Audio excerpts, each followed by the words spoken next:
In a world carved from rock and ice, where the silent peaks hold secrets older than memory, one man's story is etched into the very landscape. This is the tale of Elias, a mountain man who once had everything until the wilderness, in its brutal indifference, took it all away. Years passed, turning his heart into another piece of the unforgiving stone around him, his hope as scarce as a gentle breeze in the harshest winter. But what if a memory wasn't just a ghost? What if it could appear, not as a haunting, but as a small, living, breathing echo of the past, carrying a single powerful truth, a child, with his wife's ring? This is a story of loss, survival, and the unlikeliest of second chances. A story that begins not with a life, but with the quiet end of one. Chapter 1. The Loss. The firelight danced on her face, a warm contrast to the storm raging outside. "Elias," she'd said, her voice a melody against the howling wind. "Promise me, no matter what, you'll always find your way back to me." He had laughed, pulling her closer, the scent of pine and hearth smoke filling his senses. "The mountains are my home, Liana, but you are my compass. I could never get truly lost." That promise, once a gentle whisper of love, had become the cruelest of lies. The memory was a shard of glass in his heart, a constant, agonizing reminder. The freak blizzard, sudden and brutal, had descended with a speed the mountains had never shown before. They were just a day's journey from their cabin, scouting a new trapline.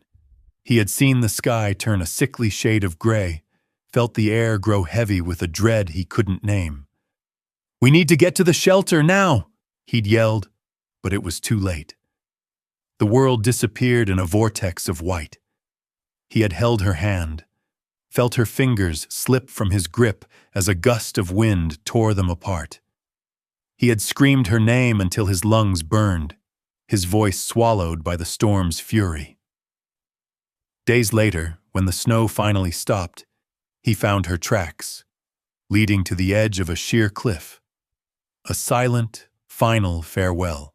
The mountains, his lifelong allies, had betrayed him. They had taken his Liana, and with her, they had taken his soul.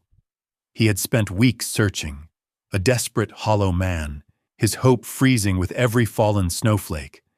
He had found nothing. No sign, no trace.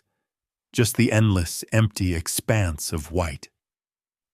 He had returned to their cabin, a tomb of memories.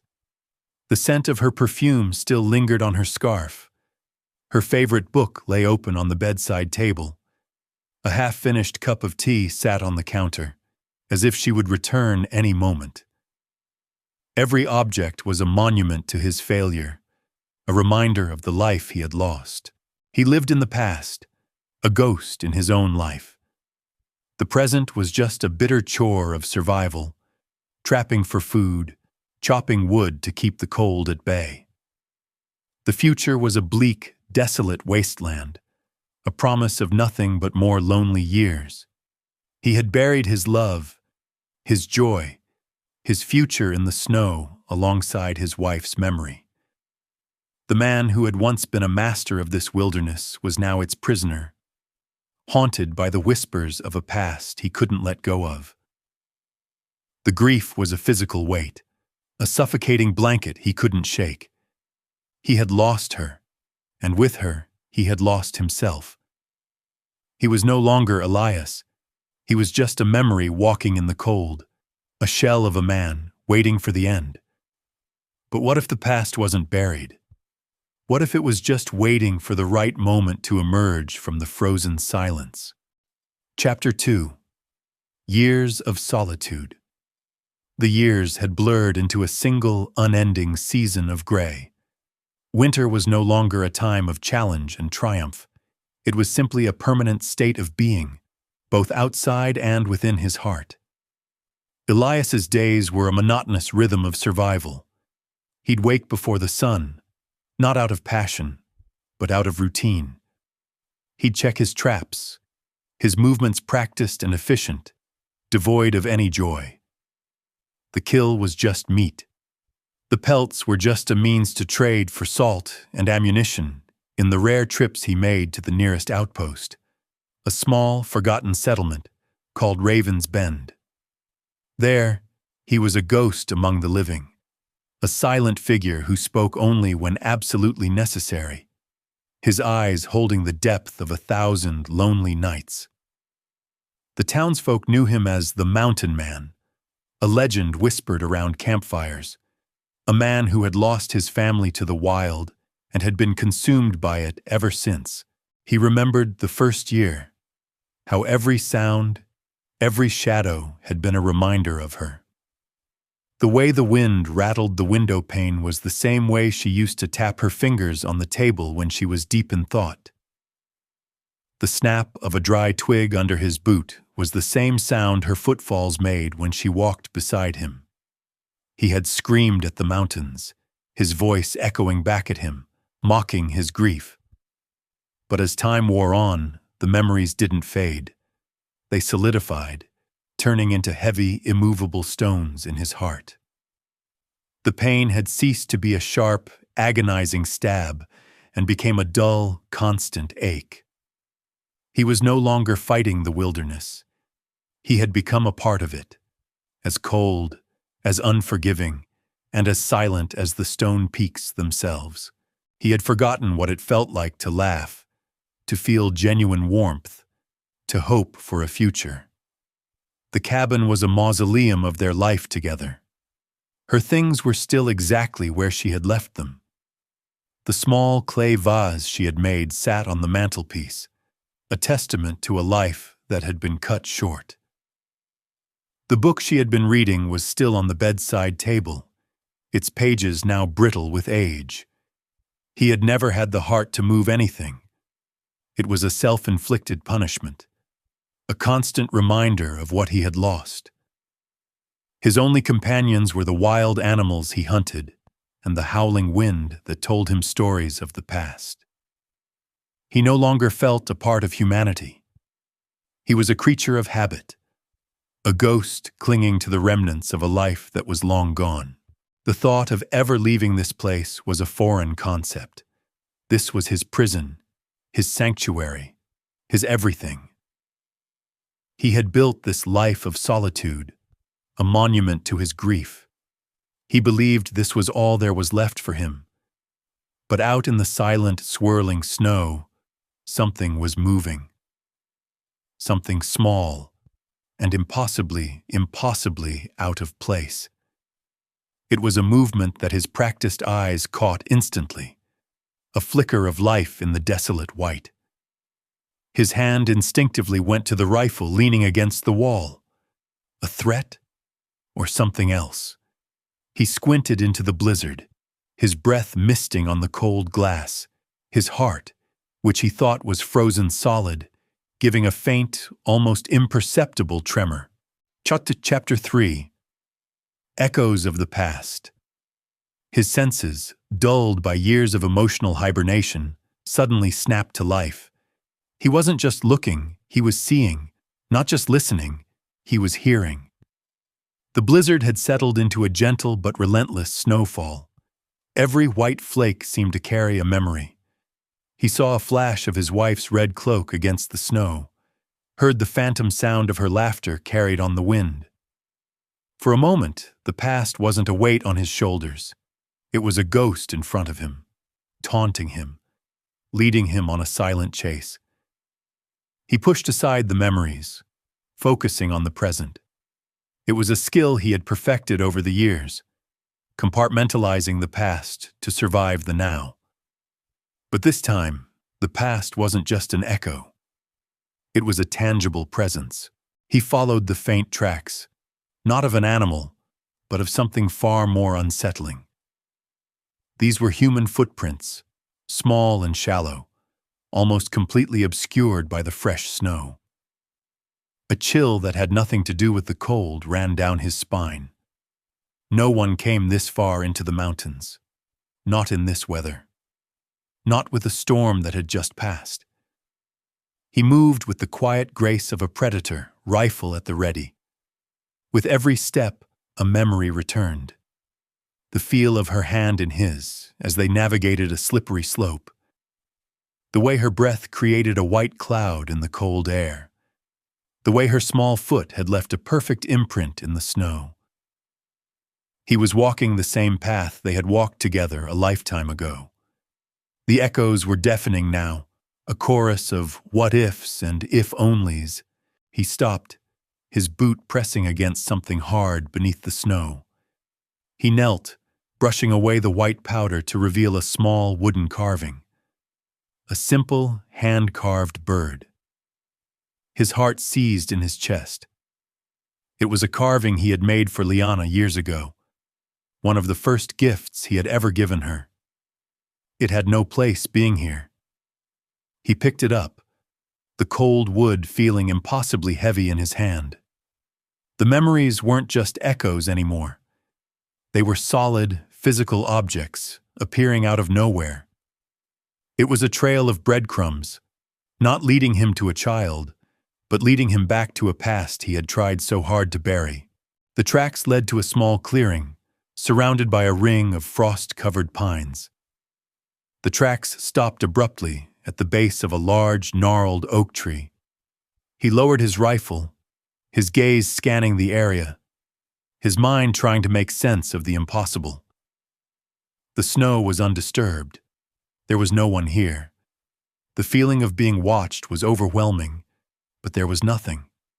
No movement, no sound, just the slow, steady fall of the snow. He was alone. He felt a profound sense of disappointment, a strange new emotion in his solitary life. He was a fool, chasing ghosts in the cold. He was about to turn back, to return to his life of cold, isolated routine, when he saw it.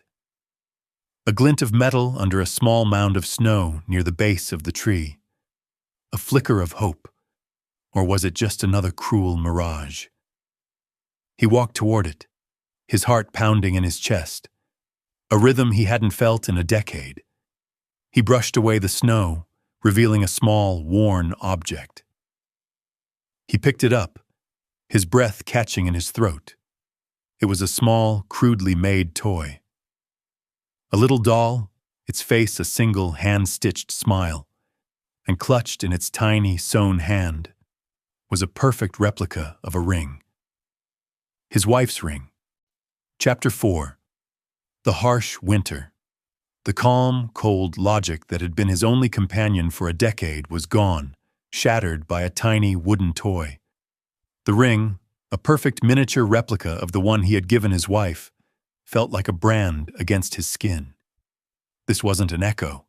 It was a scream, a cry for help, a signal. He looked at the vast, empty clearing, the tracks gone, swallowed by the relentless snow. He was alone again, but the loneliness was now a different beast. It was a frantic, terrifying race against time. A new storm was brewing on the horizon, the sky darkening with an ominous speed. The air grew heavy, and a brutal, biting wind began to whip through the trees, a promise of a winter so harsh it would test even his seasoned resilience. "Hurry, Elias!" she had cried, her voice strained against the wind. "We're almost there." He had felt her fear, a cold hand on his heart. He had promised her they would make it, that he would protect her. He had failed. And now, the same unforgiving sky was closing in on him again. The same kind of storm that had stolen her from him. The memory was a fresh wound, and he felt a surge of panic he hadn't experienced since that fateful day. He couldn't fail again. He wouldn't. This was no longer just a memory hunt. This was a rescue mission. He was no longer a ghost. He was a man, and the clock was ticking. He found it near the base of the gnarled oak, tucked into a crevice, protected from the falling snow. A small knitted scarf. He picked it up, the fabric soft and warm against his rough hands. The pattern was a simple diamond-shaped stitch that he recognized instantly. It was the same pattern Liana had used for her favorite scarf, a pattern she had taught him how to make, a lesson he had long forgotten, buried under layers of grief. The child was real. The ring was real.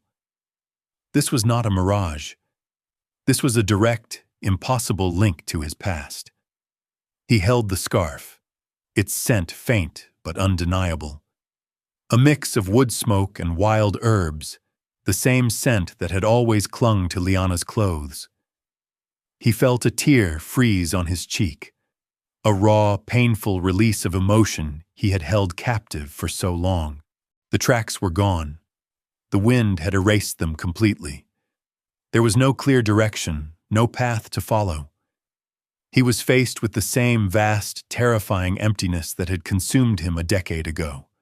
But this time, he had something to hold on to. A small toy, a knitted scarf, a promise, the ring. He had to make a choice.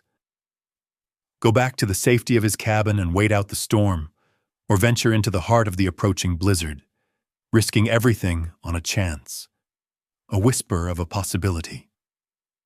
The mountains were a deadly maze, and the storm was its cruel warden. He had lost his wife to its cold embrace. He couldn't lose another. He looked at the sky, his jaw set with a fierce, renewed determination. The bitter cold of the approaching storm was a challenge, a test. A part of him, a part he thought had died years ago, was ready to meet it. But where to begin? The wilderness was vast, a sea of white that could swallow a man whole. He was standing on the precipice of a choice that could either lead him to a miracle or to his final lonely end. And with the first violent gust of wind, he made his decision. He would face the mountains again. Chapter 5. Signs in the Wilderness. The blizzard was a cruel mistress, but Elias was a master of her language. He knew how the wind spoke through the trees, how the snow settled in certain patterns, revealing hidden truths. He no longer saw a vast, empty expanse. He saw a roadmap, a series of clues left by an unlikely navigator. He moved with a sense of urgency, his mind no longer clouded by grief, but sharp and focused, a hunter on a new kind of trail. He was looking for signs, not just for a child, but for the echo of a life he once knew. The child with the ring was an impossible puzzle, and he was determined to solve it. "The mountain doesn't lie," he'd told her, his voice a low rumble. "It tells you everything you need to know. You just have to learn to listen." She had looked at him, her eyes bright with a thirst for knowledge. She had listened, and she had learned, and now, in this moment, he felt her guiding him, a silent partner in his search. The memories were no longer a source of pain. They were a source of strength, each one a lesson he had to remember, a tool he could use. He remembered teaching her how to identify animal tracks, how to follow the flow of a stream, how to find the path of least resistance. He was retracing their steps, not in grief, but in hope. He saw a series of faint imprints in the snow beside a half-frozen stream. They were too small to be an animal's, too clean to be a deer's.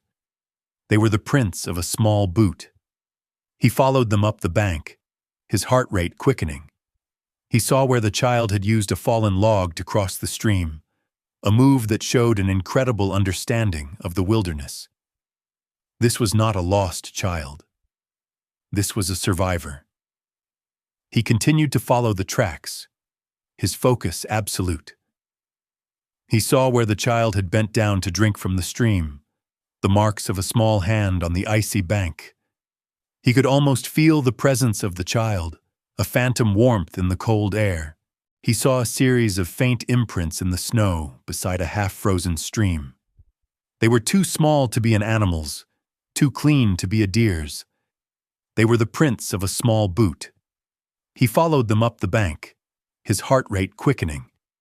He saw where the child had used a fallen log to cross the stream, a move that showed an incredible understanding of the wilderness. This was not a lost child. This was a survivor. He continued to follow the tracks, his focus absolute. He saw where the child had bent down to drink from the stream, the marks of a small hand on the icy bank. He could almost feel the presence of the child, a phantom warmth in the cold air. The tracks led him toward a cluster of ancient, towering pines, their branches so thick they offered some protection from the wind. It was a place he and Liana used to call their cathedral. He and Liana had spent countless hours there, finding solace and peace among the silent giants. A wave of nostalgia, so strong it almost buckled his knees, washed over him. He felt the phantom weight of her hand in his, heard the whisper of her voice in the wind, a voice he thought he'd never hear again. This child was being guided by something, or someone. A powerful, unseen force that was pulling them toward this sacred place. He pushed the emotions down, focusing on the tracks. They led to a small hollow at the base of the largest pine, a natural shelter. He peered into the dark space. It was empty, but not completely. There were signs of life. A small, carefully made bed of pine needles and dry leaves. A half-eaten piece of dried venison left on a clean stone. A fire had been lit there recently, the embers still warm to the touch. The child was just ahead of him. He felt a surge of adrenaline, a mix of relief and fear. The wind howled through the trees, a sound that was now a call to action, not a song of despair. He was close, so close. He stepped out from the shelter of the pines, his eyes scanning the horizon, his heart pounding in his chest. He was no longer a man lost in the mountains. He was a man found.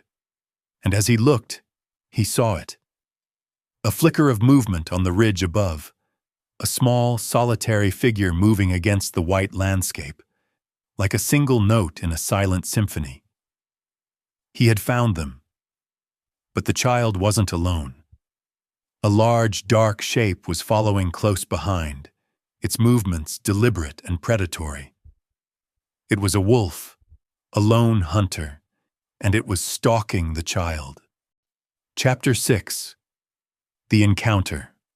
The hunter in him had been dormant for years, a sleeping giant waiting for a reason to wake. The wolf was a magnificent specimen, its gray coat blending with the snowy landscape, a ghost on 4 legs. But Elias saw it not as a creature of the wild, but as a direct threat. A predator hunting his... what? He didn't know. A child. A connection to a past he was still trying to understand. He didn't hesitate. The rifle came to his shoulder with a practiced, fluid motion. He exhaled slowly, controlling his breath, his finger finding the trigger. He wasn't aiming for a kill shot. He was aiming to scare it off. A gunshot in these mountains was a declaration, a warning. The wolf was gone. A silent threat retreating into the falling snow. Elias didn't waste a second. He began to scramble up the steep incline, the fresh snow giving way under his boots. His body, so long accustomed to a slow, methodical pace, responded with a burst of adrenaline-fueled energy. He reached the child a moment later, his lungs burning, his mind racing. The child was huddled on the ground, a small, fragile figure, their face hidden in the folds of their thick hood. He knelt beside them, his voice a low, gentle rumble, a sound he hadn't used in a very long time. "Hey," he said, his voice husky with disuse. "It's okay, the wolf is gone. You're safe." The child didn't move. Elias reached out a gloved hand, careful not to startle them, and gently touched their shoulder. The child flinched, then slowly, hesitantly, looked up. Elias's breath caught in his throat. It was a girl, no older than 7 or 8. Her face was streaked with dirt, her lips chapped from the cold. But her eyes were a deep, piercing shade of blue. The same blue as his wife's eyes. The same eyes that haunted his memories, now staring back at him from the face of a child. He was lost for words. The sight of her eyes was a physical blow, a punch to the gut. The years of emotional armor cracked and splintered, revealing the raw grief beneath. He stared at her, and she stared back, her expression a mix of fear and defiance. "Who are you?" she whispered, her voice a tiny, shaky sound. "How did you find me?" Elias didn't answer. He was still trying to process the impossible. "Who are you?" he repeated, his voice barely a whisper. She didn't answer. Her small hand, chapped and red, was clutching something tightly. The small cloth doll, and clutched in the doll's hand was the tiny replica ring. He saw the fear in her eyes and realized he was pushing too hard. He needed to be calm. He needed to gain her trust. He took a slow breath, forcing himself to relax. "It's okay," he said again, his voice softer this time. "I'm not going to hurt you. I'm Elias." The girl watched him, her gaze unwavering. She didn't say a word. The wind howled around them, the snow fell thicker, and the temperature dropped. They were exposed, vulnerable. He needed to get them both to shelter, and fast. But he couldn't take his eyes off the ring, the impossible key to the mystery of this child. "Please," he said, his voice a plea, "just tell me. Where did you get that ring?" The child's eyes darted past him, her face suddenly hardening, not with fear, but with a new emotion. She slowly raised a hand, pointing a small, trembling finger past him, and her voice, no longer a whisper, was now a sharp, urgent command. "Look out! The other one!" Chapter 7. The ring on the second wolf was a phantom, its presence a silent, deadly promise. Elias didn't hesitate. He knew this kind of predator, the pack leader, the alpha, a creature of pure, primal intelligence. It was not a casual hunter. It was a ghost of the wilderness, a cunning killer. He threw himself in front of the child, shielding her with his body, his rifle now raised and aimed. The wolf stopped, its dark form a stark contrast against the white snow. A low growl rumbled in its chest, a sound of warning, a sound of challenge. It was a standoff, a moment frozen in time. Two predators sizing each other up over a small, vulnerable life. "They're just hungry," he'd said, his voice a calm certainty. "They won't bother us. They're afraid of fire." He had felt so in control, so confident in his knowledge of the mountains. He had been a fool. Now he was looking at a beast that was not afraid, a beast that had been hunting this child for a long time. The memories of his past failure, the loss of his wife, surged through him with a fresh, brutal intensity. He would not let it happen again. He would not fail this child. The second wolf was a direct confrontation with his past, a chance for redemption. "Go," he commanded, his voice a low growl of his own. "Get out of here. This is not your prey." The wolf tilted its head, as if understanding, but its eyes held no fear. Elias felt a wave of cold dread. This was not a bluff. This wolf was ready to fight. He saw its muscles tense, saw the flicker of a snarl on its lips. The wolf was about to charge. He knew he had to act. He didn't want to kill it, not if he didn't have to, but he would if it meant saving this child. His finger tightened on the trigger, a silent promise hanging in the frozen air. He's not bad," she whispered, her voice barely audible. "He's my friend." The wolf's ears twitched. It took a single, slow step back, its eyes never leaving the girl. Elias, confused, slowly lowered his rifle. The wolf, the fearsome alpha, did not look at him. It looked at the girl. It was not a predator. It was a protector. A chill that had nothing to do with the cold ran down Elias's spine. This was an alliance, not a hunt. But how? How could a lone child have befriended a wild wolf in this unforgiving wilderness? "My mommy made it," she said, her voice a little stronger now. "She made it for me. She said it was a promise." Elias's heart pounded against his ribs. "What kind of promise?" he asked, his voice a strained whisper. "That she would come back for me," the girl said, her voice breaking. "She said she was going to get help, and she gave me her ring, so I would never forget her." Elias felt his world tilt on its axis. He looked at the girl, then at the ring. It wasn't a replica. It was real. A tiny, perfect miniature of his wife's wedding ring.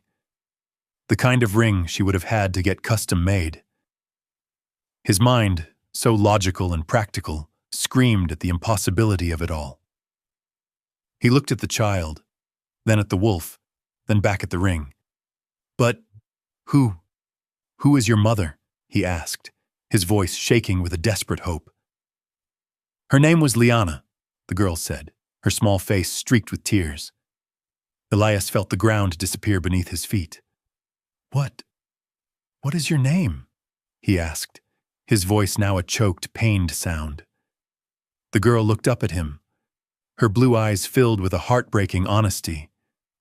"My name is Anya," she said, "and she told me to tell you that she loved you." Chapter 8.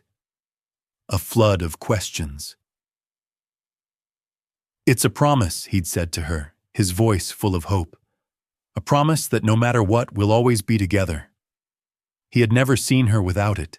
He had searched for it in the snow after the storm, a desperate, futile quest for a piece of her he could hold on to. He had found nothing, and now, here it was, in the hand of a child who shared her eyes, her name, her story. His mind, so long a fortress of practicality and cold logic, was flooded with a torrent of questions, each more impossible than the last. Where had she been for all these years? How had she survived? Why hadn't she ever come back? The grief he thought he had mastered rose up in a fresh wave of pain. But this time, it was mixed with a blinding, agonizing confusion. The wolf was no longer a threat. It was a witness, a silent sentinel to a moment that defied all logic. Elias was a man of the mountains, a man who believed in cause and effect, in the brutal, simple truths of the wilderness. But this was beyond comprehension. The child, the ring, the wolf, they were a living, breathing paradox. He needed answers. He looked at the girl, his gaze no longer filled with simple curiosity, but with a deep, desperate need to understand. He had lost 10 years of his life to a lie, to a misunderstanding, to a truth he had never known. "Come," he said, his voice a low, raspy whisper. "We need to get to my cabin. You're freezing." She hesitated, her eyes darting toward the wolf. "He'll come with us," she said, her voice small but firm. "He's my protector." Elias didn't argue.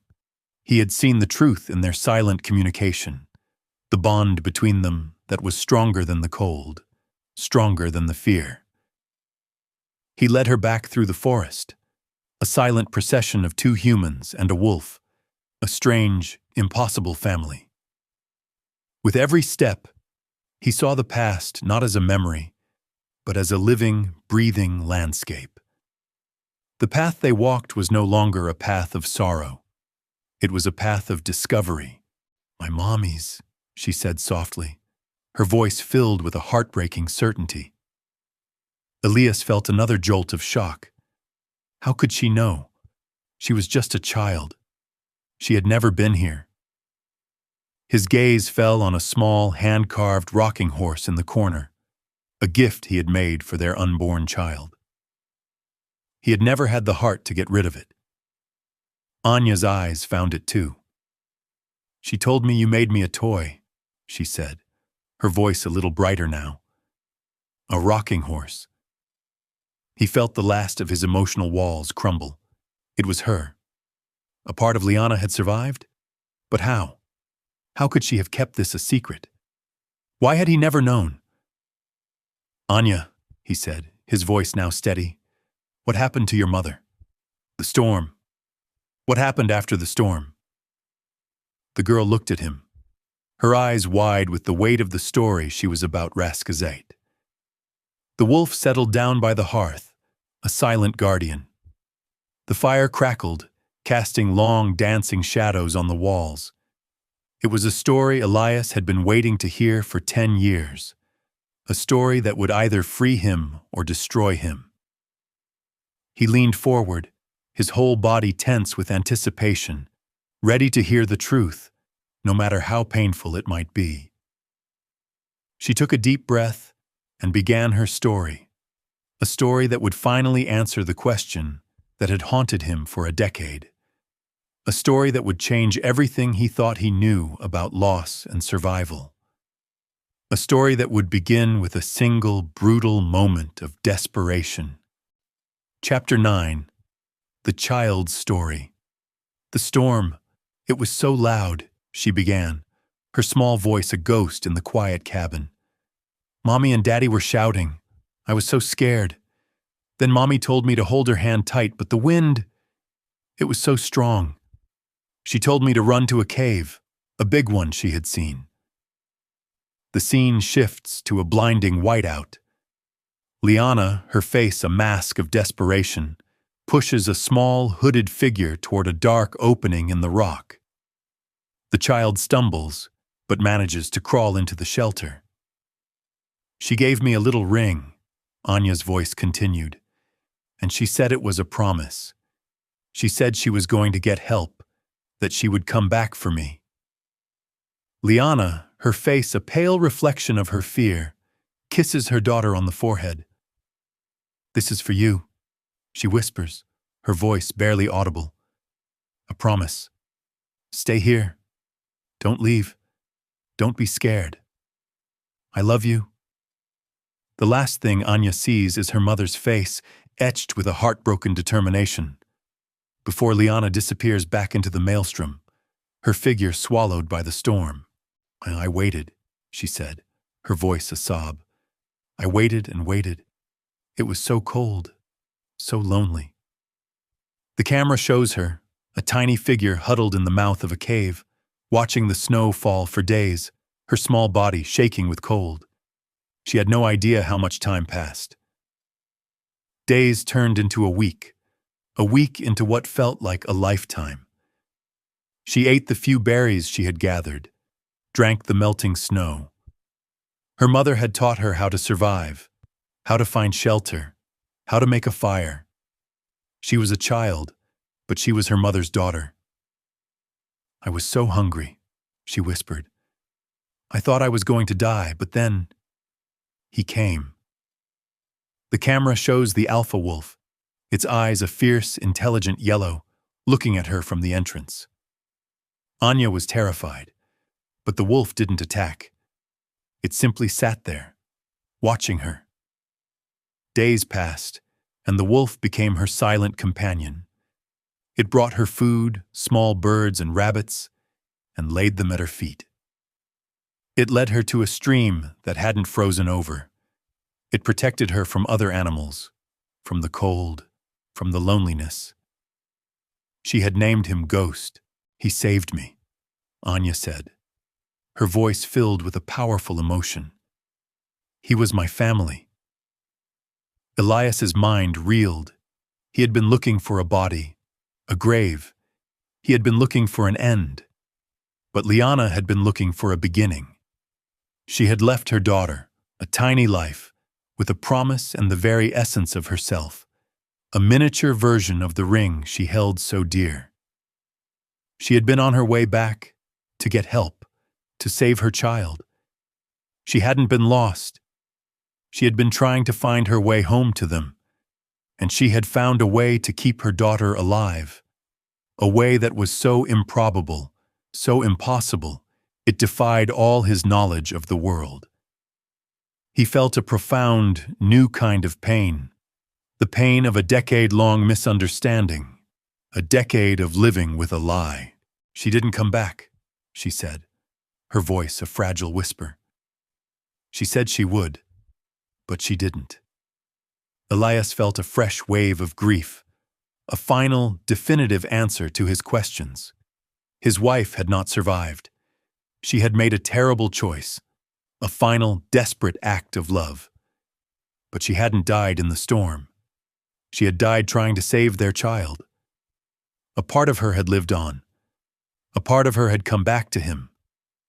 The ring, the child, the wolf, they were a testament to her love, her courage, her survival. The story was told, but the mystery was not over. He looked at the girl, his daughter, a living, breathing miracle. And then he looked at the wolf, the silent guardian, and he knew they were in a different kind of danger. The wolf was a wild animal, a hunter and a protector. And where there were hunters, there were often other forces, forces more dangerous than the wilderness itself. Chapter 10. Hunted by the wild. The truth was a gift, but it came with a heavy price. Elias now understood why the wolf was with her. It wasn't a pet. It was a bodyguard, a living, breathing shield against the brutal realities of the wilderness.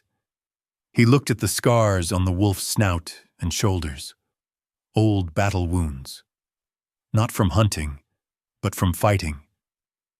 He saw the way the wolf's ears constantly twitched, the way its eyes darted toward the window, alert and watchful. The child was not just a survivor, she was hunted. Her story, a decade-long saga of survival, had been a constant, terrifying dance with death. The mountains, in their raw indifference, had given her a protector, but they had also unleashed a new kind of threat. She had been a beacon of vulnerability, a lost child, and the wilderness had responded as it always did. The wild things, the ones with a taste for easy prey, had found her. But so had Ghost. He had fought for her, bled for her, and had become her family. Elias felt a wave of profound respect for the animal, an almost human gratitude. But that respect was mixed with a new, unsettling fear. He knew the mountains better than anyone. He knew that an animal's territory was sacred, and any intrusion, any change, was met with violence. The wolf was a protector, but it was also a magnet for trouble. And now, that trouble was on their doorstep. The tracks were fresh, made in the last few hours. They belonged to a pack of wild dogs, a feral group that had been terrorizing the lower slopes of the mountains for years, known for their brutality and intelligence. They were not wolves. They were a more aggressive, more unpredictable threat, and they had been following the wolf. He knew what this meant. A rival pack, a challenge to Ghost's territory and dominance. They had tracked the alpha, and by extension, they had tracked the child. He had just brought them to his home. He felt a profound, sickening guilt. He had been so focused on the child, on the miracle, that he had overlooked the obvious, the very danger that had been chasing her for years. "We're not safe here," he said, his voice low and urgent. "They're coming." Anya looked at him, her eyes wide with a familiar fear. The wolf, Ghost, whined softly, its ears flat against its head, a low growl rumbling in its chest. It knew, it had been expecting this. Elias went to his rack and took down his hunting rifle, checking the ammunition. He also grabbed a shotgun, a relic he rarely used, but effective at close range. He wasn't just a hunter anymore. He was a warrior, a protector. The past had finally caught up with him, and it was demanding a fight. A fight he had been avoiding for a decade. He looked at the girl, his daughter, a living miracle, and felt a surge of protectiveness so fierce it almost took his breath away. "What did your mother tell you about them?" he asked, his voice calm, but with an edge of steel. Anya looked at him, her eyes filled with a heartbreaking understanding. "She told me to never let anyone take my promise away," she said, clutching her doll tightly. "She told me to be strong, to be brave, and to never give up." He nodded, his heart swelling with a mixture of pride and pain. Liana had prepared her for this. She had known the dangers. She had known that survival was a constant struggle. He looked at Ghost, the silent guardian, and he saw a reflection of his own purpose. He was a protector now. The years of solitude, of grief, were over. A new chapter had begun. A chapter of a fight for survival, a fight for a family he had never known he had. He had found his purpose, but the predators, the ones who had been chasing his daughter, were closing in. The silence of the night was about to be shattered by the sound of a deadly confrontation, a battle that would determine not only their fate, but the fate of the last remnants of a lost family. Chapter 11. The Bond. The silence in the cabin was a living thing, heavy with unspoken questions and a new, fragile hope. Elias watched her, a stranger who was also the most familiar person in the world. He saw Liana in her eyes, in the tilt of her head, in the way she clutched the small cloth doll. He had spent a decade mourning a loss, only to find that a part of his lost life had been fighting to survive, to find its way back to him. The child Anya was a living testament to Liana's strength and love, a final, beautiful act of defiance against the wilderness that had tried to claim them both. He felt a fierce, protective love swell in his chest, a feeling so raw and new it almost overwhelmed him. "We'll have a family," he had said, his voice a promise. "We'll teach them to love this place, to respect it, but to never fear it." The memory was a fresh wound, a reminder of the life they were supposed to have. But as he looked at Anya, he realized that promise, broken and shattered by the storm, had been kept in the most impossible way. Liana had found a way to raise their child in the heart of the wilderness, to teach her to survive, to be brave. He saw the results in her eyes, in her quiet resilience. She was not a victim. She was a survivor. She was his daughter. "He told me about you," she whispered, her voice a little stronger. "He said you were the one who could find anything." Elias's heart ached. "Who told you that?" he asked gently. "My mother," she replied. "She told me you would come back. She told me to wait, and that when I found you, I should give you the ring. She said you would know what to do." Elias felt a wave of profound sorrow and pride. Liana hadn't just left her.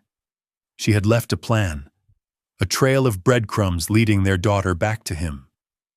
She had believed in him, even when he had lost all belief in himself.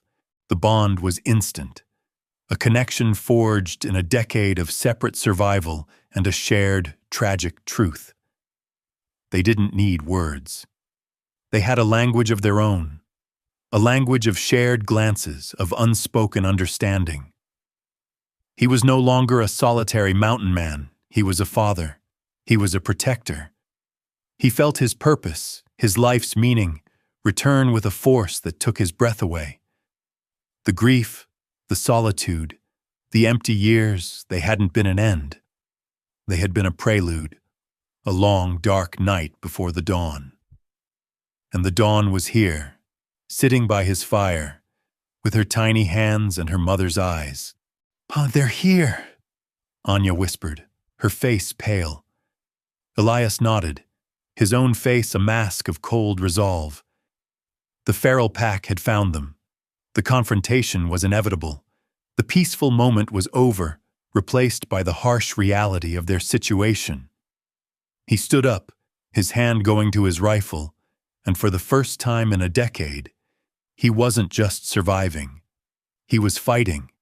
He was fighting for his daughter, for her protector, for the memory of the woman he had lost. The past was not just a memory anymore. It was a living, breathing threat on their doorstep. And he, the mountain man who had given up on life, was now ready to die for it. Chapter 12. Truth Revealed. The fight was coming. He knew it. But there was a truth he needed to hear, a final piece of the puzzle that was still missing. He had to know everything, every detail, before the world outside their door shattered their fragile peace. He looked at Anya, his voice low and urgent. "Anya," he said, "your mother. She said she was going for help. Did she tell you what happened? Why she never came back?"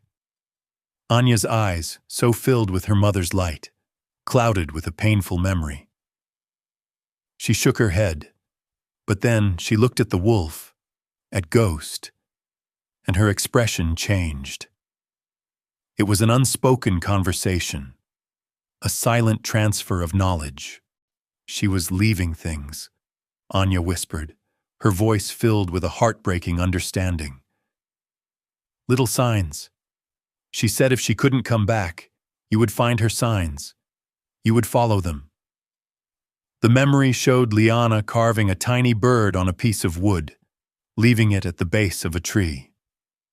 She was not just trying to survive, she was trying to leave a breadcrumb trail for him, a trail of love and hope.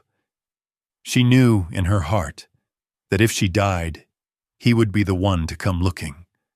She was leading him to their child. A wave of profound grief and gratitude washed over Elias. His wife hadn't given up. She had sacrificed herself to ensure their daughter would be found. "Anya," he said, his voice a quiet command. "What happened to her? What happened to your mother?" Anya's gaze fell, and a fresh wave of tears streamed down her face. She took a deep, shaky breath, and the last, most painful piece of the truth was revealed. "She found the river," Anya whispered, her voice a pained sob. "She tried to cross it. She was so tired. The ice, it broke." The scene shifts to a final, heartbreaking flashback. Liana stands at the edge of a half-frozen river. She is exhausted, but her eyes are filled with a fierce determination. She takes a tentative step onto the ice, and it gives way with a sickening crack. She falls into the frigid water, and the current pulls her under. She is gone in an instant. He had blamed the mountains. He had blamed the storm. But it wasn't the wilderness that had taken her. It was her love, her fierce, unwavering love for their daughter that had driven her to that final, fatal decision. The grief was a physical weight, but this time it was a clean, sharp pain, not a dull, suffocating ache. The truth, in all its brutal honesty, had finally set him free. He knew. He finally knew. And with that knowledge came a renewed sense of purpose. He had to protect the last piece of her, their daughter, the living embodiment of her sacrifice. "Get behind the hearth," he said, his voice a low, steel-edged command. "Now." Anya, without question, does as he says. Ghost, the silent protector, takes a position beside her, his body a shield, his eyes fixed on the door. The sound of the feral pack's attack intensifies, a chorus of snarls and howls that promises violence and blood. Elias stands ready, his back to the hearth, his rifle aimed at the door. He is no longer just a man surviving. He is a father fighting for his family, and he knows, with a chilling certainty, that this night one of them will not survive. He has found the truth, but the time for talking is over. The time for the deadly confrontation has come. Chapter 13. A deadly confrontation. The night had turned into a siege. The feral pack was not just a group of animals. It was a ruthless, organized force, led by an alpha as cunning and vicious as Ghost was protective. They knew what was inside, and they wanted it. They wanted the intruder, the wolf who had defied their territorial laws, and they wanted the easy meal, the small child who had been their prey for so long. Elias felt a cold, familiar calm settle over him. This wasn't grief or fear. It was the hunter's instinct, the ancient drive to protect his own. He was a stone wall, a fortress of flesh and bone, and he would not let them pass. He had taught her everything he knew, and now he would use those very lessons to protect their daughter. He knew he couldn't take on the entire pack at once. He had to be smart. He had to use the environment, his home, to his advantage. He moved away from the door, taking a position behind a thick wooden pillar, giving him a better angle. The door creaked and groaned under the relentless assault, the old wood splintering. He took a deep breath, his finger on the trigger, his mind a steel trap ready to spring. The pack leader, a massive, scarred brute with a single, clouded eye, appears in the doorway.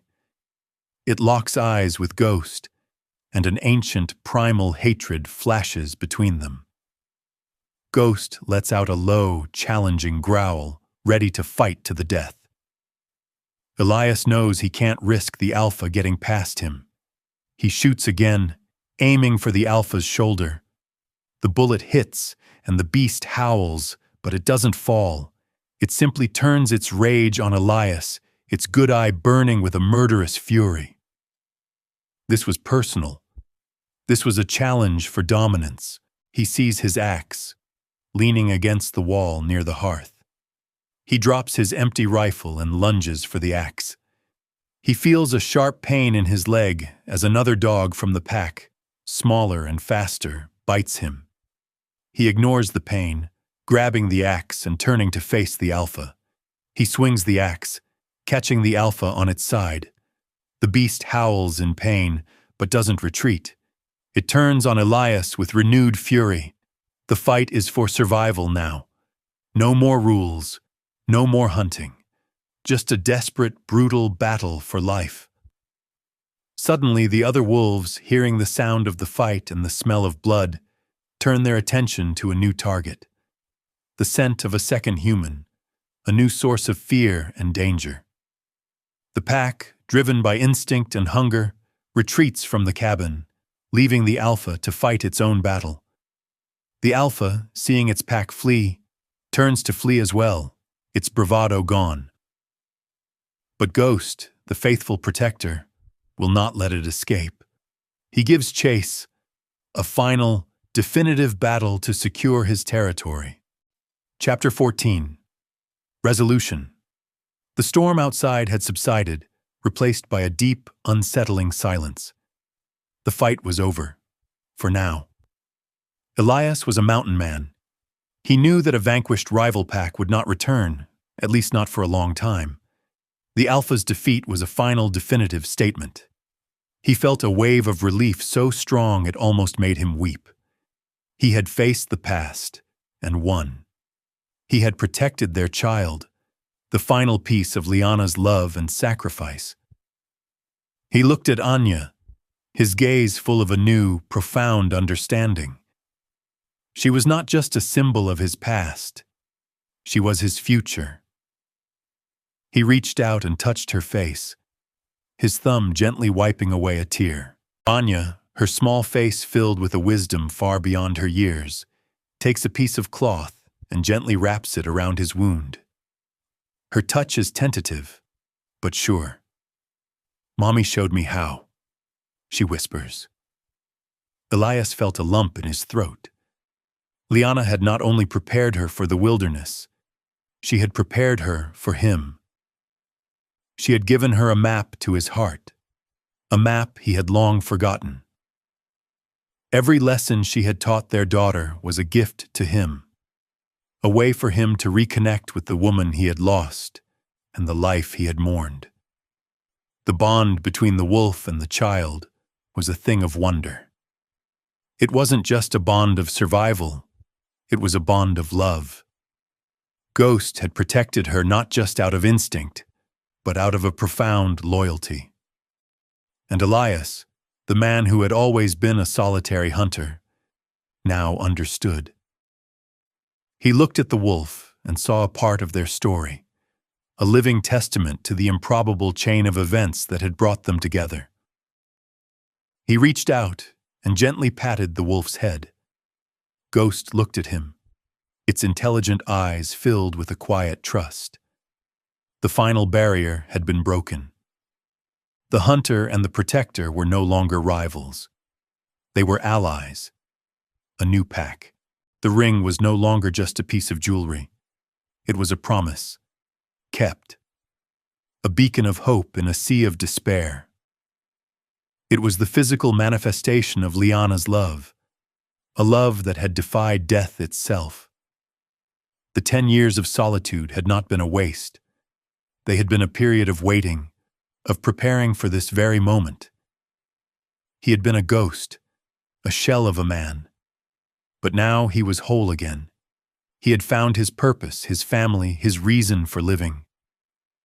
The grief would always be a part of him, but it would no longer define him. It was a scar, a reminder of what he had lost, but it was also a testament to what he had found. Chapter 15. Return to life. The night had passed, and with the first light of dawn, Elias knew what he had to do. He could not stay here. This place, once his sanctuary from a world that had betrayed him, was now a prison of his own making. He had found his family, and he couldn't hide them in this tomb of a life. The world outside, the world he had left behind, was calling him back. He had to go back to Raven's Bend, to the people he had avoided for a decade, and he had to tell them the impossible truth. He had a daughter, a living miracle, and a wolf for a friend. The story was so unbelievable, so fantastical, it would sound like a madman's ravings. But he had the ring, the tangible proof of his wife's love and sacrifice. "But the world there is not so scary," she had said, and he had believed her then. Now he had to believe it again. He had to face the world he had rejected. He had to face the judgment, the disbelief, the questions. But he wasn't doing it alone. He had his daughter, his living proof, and his silent, fierce protector. He was no longer a lone wolf. He was a leader, a father, a man with a purpose. He started to pack, his movements deliberate and calm. He took only the essentials: food, ammunition, warm clothes. He took the ring and placed it carefully in his pocket. He was not just leaving the cabin, he was leaving a life of grief and solitude behind. "Where are we going, Daddy?" she asked, her voice soft and full of a quiet, new hope. Elias looked at her, and the word "daddy" felt impossibly right on his tongue. He had never heard it before, and yet it was the most natural thing in the world. "We're going home," he said, his voice husky with emotion. "To a place you've never been, but a place where we can be a family." She nodded, a small smile playing on her lips. Ghost, the wolf, rose to his feet, stretching his body, his eyes fixed on Elias, as if he understood the decision.